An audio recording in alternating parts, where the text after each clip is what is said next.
Hello everyone, my name is Rhetorical Gameboy, and let's talk about the new 2DS XL. Now for those of you who don't know, the 2DS is a re-rendition of the 3DS with no stereoscopic 3D because of a lawsuit that Nintendo got of some eye strain that the 3DS caused in young children. Now this makes sense that they would add a feature to the 3DS to allow for greater control of the 3D so that there wouldn't be any eye strain, which they did. On the original model of the 3DS, they added a parental control that completely turns off the 3D.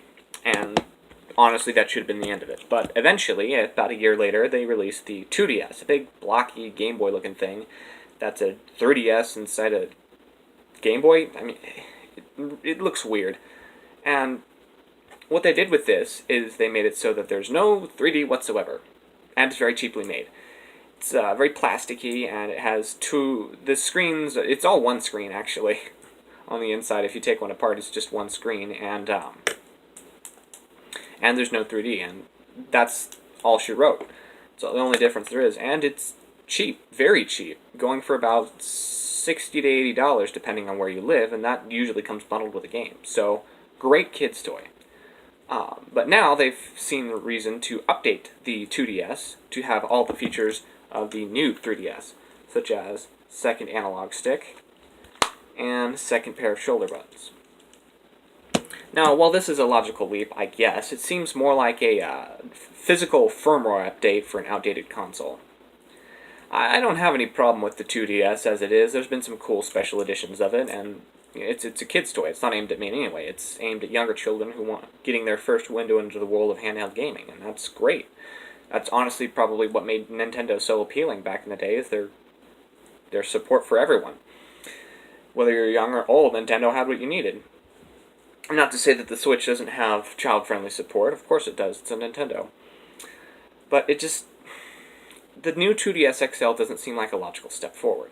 It doesn't add anything besides, screens that are about 10% bigger than screens that were already big enough, and the added controls. It makes more sense to me to buy your kid an original 3DS for about $60 to $70, or a regular 2DS for around $80, and that one even comes with a game, and just turn off the 3D. If it has it. If you buy the 2DS, it doesn't. But the new 2DS XL just doesn't seem like a logical step forward. I imagine, like the old 2DS, it will have it'll be cheaply made. So, the two screens will not be very well made. They won't be IPS, most likely. The plastics will be cheap. The controls, I imagine, will be fine enough. The speakers will probably take a hit as well. Though, again, anything's an upgrade over the original 2DS. That speaker was terrible. But it doesn't make sense. Now, I understand that Nintendo wants to continue the 3DS line for as long as they can. I imagine they'll start phasing it out around 2020, either unveil a new portable console to succeed it, or just put all of their support entirely on the Switch. And if that's the case, we're gonna need some some DS and 3DS virtual console support. But phasing out aside, it doesn't make sense. If it looks cool, it honestly looks appealing. It's definitely something I would want if I was a kid. Heck, I'd probably buy one now, even though I don't need it. It comes in two variations currently. There's a special edition Monster Hunter one that looks kind of cool. There's the orange and white version. Well, the white one with orange trimmings, and there's a black one with blue trimmings. And there's another black one that's as I mentioned before, special edition Monster Hunter that has like a silver slime thing on it. Not sure what that's about. Look, something out of Yokai Watch. But it doesn't seem very logical. The Switch doesn't have 3D. It doesn't need it. And apparently they've decided the 3DS doesn't either, when that's the main drawing point for the console, was it's up-in-your-face 3D. They finally did it after, 20-some-odd years of working on it after the Virtual Boy flopped. But yeah, it just doesn't make sense. I mean, I guess their demographic it's for kids, so more power to them, but I'm not sure what to do with it. I suppose I'll be fine with it existing as long as they continue to support full 3D in their games, but lately they haven't. A couple of games that came out fairly recently, such as Pokemon Sun and Moon, which released November of last year, and there's a sequel to that coming up this year in November, unsurprisingly.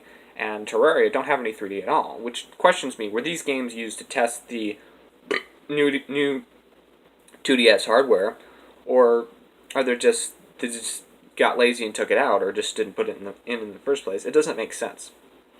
All of the 3DS games should have some sort of 3D. If it's only during cutscenes, that's fine. I mean, the launch titles, Legend of Zelda, Ocarina of Time, had 3D when it didn't really need it. It should only have it during like battles or whatever, and that would have been great. It created a nice, very cinematic thing. But because of how it's implemented, and it's just there all the time. It just doesn't make it. It kind of takes the edge off. It doesn't make it feel special at all. And now the games that don't have it doesn't make any sense because that's the drawing point of the system. You finally achieved the 3D that you worked so hard on for the past 20 some odd years. So, again, 2DS, not a great idea, Nintendo. Come on, you're doing good. But yeah, I mean, if you want to buy your kid their first console, get him a 3DS. Turn on the parental controls that doesn't allow, so it doesn't turn on the 3D, and then you don't have to worry about anything else. I mean, I guess the screen might still hurt their eyes or be hard to see outside, but that goes for any electronic screen. In any case, that's just my opinion. What's yours? I'd love to hear about it in the comments down below. And thank you for watching.